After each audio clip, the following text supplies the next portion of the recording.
Good morning. As I'm recording this morning, the Israeli-Hamas war has continued in Gaza. Hamas broke the truce. They started firing on Jerusalem. 4 people are dead. 26 have been injured. And they can't come up with more hostages. And as we're learning on a daily basis, more people who had been abducted and thought to be in Gaza are now reported dead. There are still Thai individuals who were there in Gaza because they had been caring for the elderly in an elderly home. They haven't been released yet either. Interestingly enough, nobody knows what the Russians were doing there. What? They were in Gaza.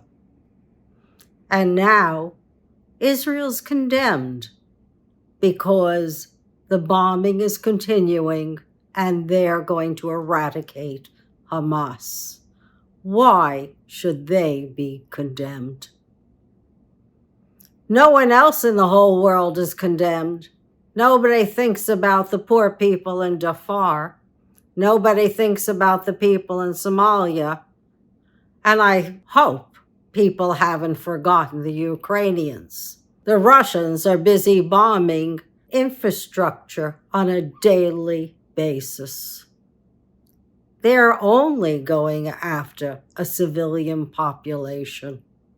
They want to make sure they freeze to death before the war. No other army on this planet tells people that they're going to a specific city in Gaza, Khan Yunis, and folks have a way of getting out of the Israelis' bombing path. I don't know of any other war where this happens. Usually there's collateral damage, and folks are collateral damage, and nobody cares. But the Israelis are caring. They don't want to be the subject of bad public opinion, nor do they want to kill innocent people. They wouldn't have to, and this wouldn't be occurring if Hamas had not embedded themselves within a civilian population. And as we know, that's what Hamas does. They're in the UN schools. They're in the World Health Organization certified hospitals. They are all over the population area. They don't care about the people. They've got enough fuel so that they can survive for probably another 6 months or more. They've got food. They've got water. But they don't have to worry. Only the people have to worry. The people who have followed them, though they've said they're not a political organization, they're a terrorist organization, and they are looking to destroy Israel. Is the world forgetting that Israel was made a state for the Jewish people? That it was ratified in the UN? And that they are a legitimate state? While Gaza is not, and Hamas is not a legitimate political body? Are we forgetting the massacre and the barbarism that was committed on Israeli people? Men, women, and children? Why is it the world is not condemning the rapes of young Jewish women? Aren't they also part of the Me Too generation? Don't they deserve the courtesy of your outrage? When Hamas takes babies and murders them, you don't feel sick because it's a Jewish baby?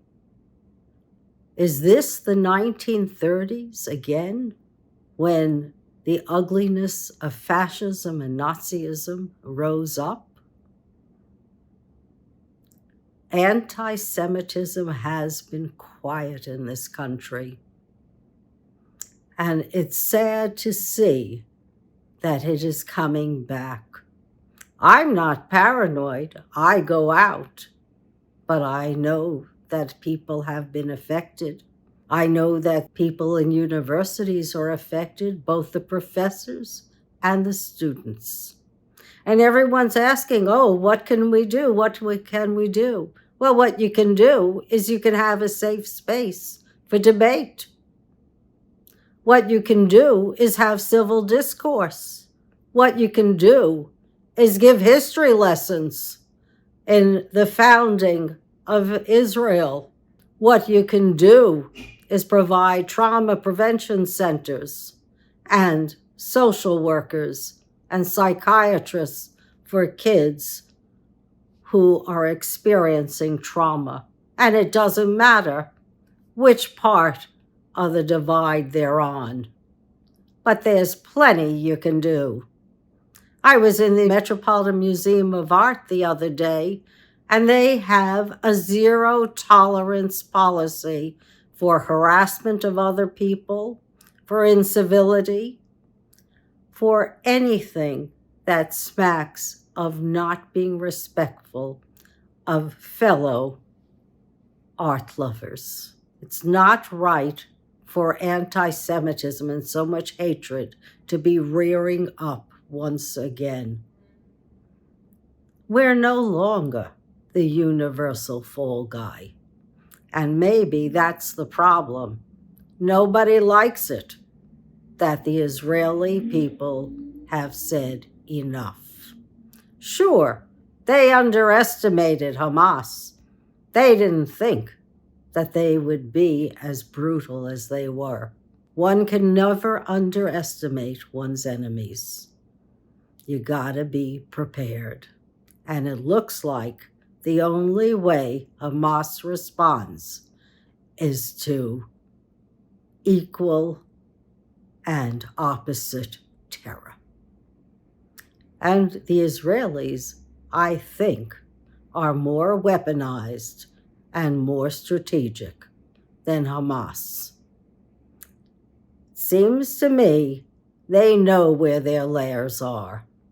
And it also seems to me, unfortunately, that there will not be many more hostages returned, though there are many more women and children as hostages in Gaza.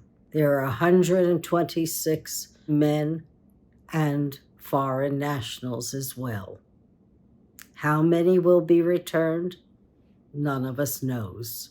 The Qataris are still working on it. But now I think all of the Arab nations have to think twice about arming any of these terrorist groups. It's not just a threat to Israel. It could be a potential threat to Europe or anywhere on the globe if somebody feels that they don't want you to exist. They're going to take action against you?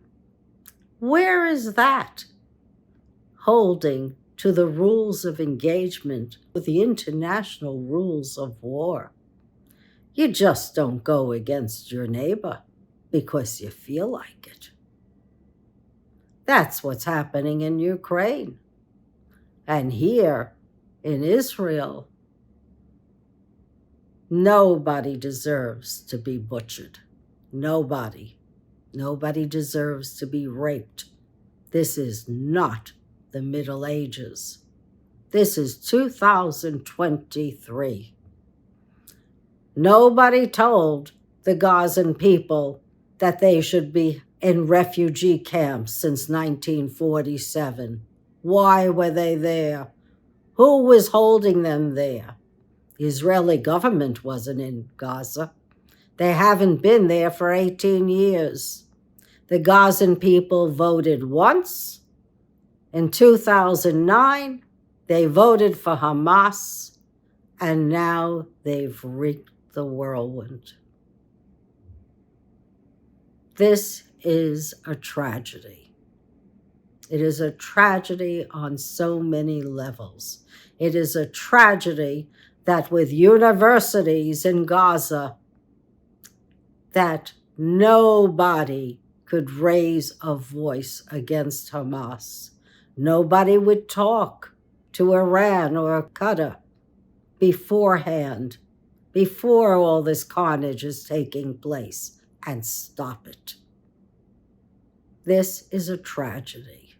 It's a tragedy that they have doctors and nurses in Gaza, and yet a young Israeli hostage who was shot in the hand, her hand was repaired by a veterinarian. That didn't have to happen.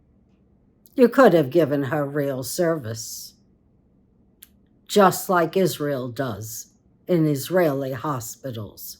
Everyone was welcome, even the Gazans who walked through Arabs Crossing. They got help in Israeli hospitals.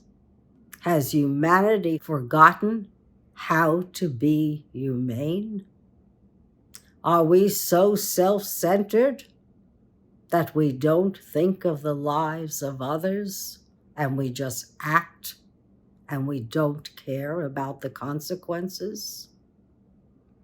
There are consequences to everyone's actions, and certainly when you butcher a population and you continue bombing and you don't give up all the hostages, you're looking for war once again with Israel.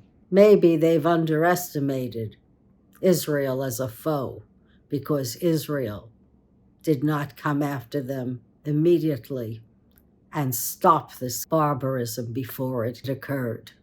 That's true. They didn't. 250,000 Israelis are now displaced. There's very little movement of the Gazan population, though I don't understand why.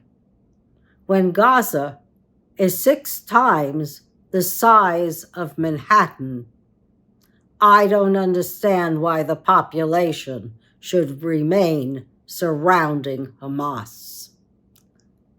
They should be able to leave freely and let Hamas fight its own battles. Then we'll see how strong they are when they don't have the human shields around them, how strong they can be. None of them should survive. They're not ever capable of being a political entity. They've said so. The world does not need to deal with people who live in the Middle Ages when this is 2023. The best thing that can happen to the Gazan people is that Hamas is eliminated quickly and the Gazan people can get some education and some work within their own society. The best thing that could happen is that there should be more equality among Gazans to begin with.